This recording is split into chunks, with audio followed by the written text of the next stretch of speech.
요한복음 3장 7절입니다. 내가 네게 거듭나야 하겠다 하는 말을 기이히 여기지 말라. 니고데모는 그 당시 엘리트 코스를 밟은 사회의 지도자이죠.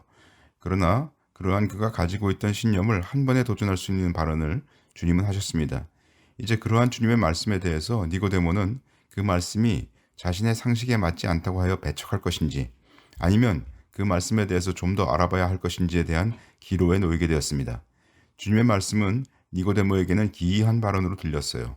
우리 주님은 니고데모에게 그것을 기이히 여기지 말라고까지 친절히 말해 주십니다.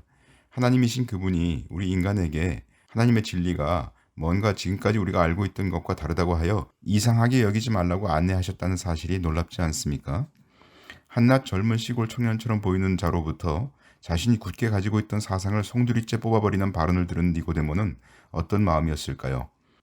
만약 니고데모가 주님의 말씀을 받아들이면 그는 자기 민족인 유대인들이 하나님의 나라를 자동적으로 상속한다는 사상을 버려야 했고, 그렇게 되면 그는 동료들로부터 배척당할 일이었습니다.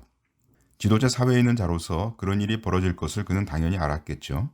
니고데모가 후에 예수님을 옹호하고 그분의 장사에 도움이 되도록 물건들을 가져온 사실로 보아서 그는 이 대화를 통하여 예수님을 마음으로 영접하였다고 보입니다.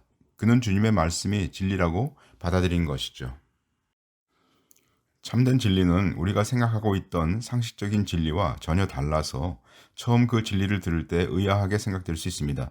왜냐하면 우리는 죄인이기 때문에 죄인의 위치에서 생각하고 죄인의 논리로 진리를 정립하기 때문입니다. 그러므로 죄인이 생각할 수 있는 것은 기껏해야 육체적으로 타고난 자신의 배경이나 그것을 바탕으로 한 자신의 노력에 의한 성과물 정도를 내세울 뿐이죠. 그러나 진리는 오히려 그것과 다른 것을 말합니다. 죄인이 처한 율법적인 세계는 결국 멸망에 이를 수밖에 없다고 진리는 말하고 있는 것이죠. 참된 진리는 하나님과 우리를 가족관계로 넣으며 거기서는 율법에 따라서 어떤 일을 하는 것이 아니라 율법이 폐하여진 은혜 아래에서 생활한다고 얘기를 하고 있는 것이죠. 그런 진리를 처음 들을 때는 너무나도 생소하여 의아할 수밖에 없습니다. 그러나 곰곰이 생각해보면 그 말이 맞을 수밖에 없죠. 세상에 어떤 가족이 어떤 일이 벌어졌을 때 법으로 따지겠습니까?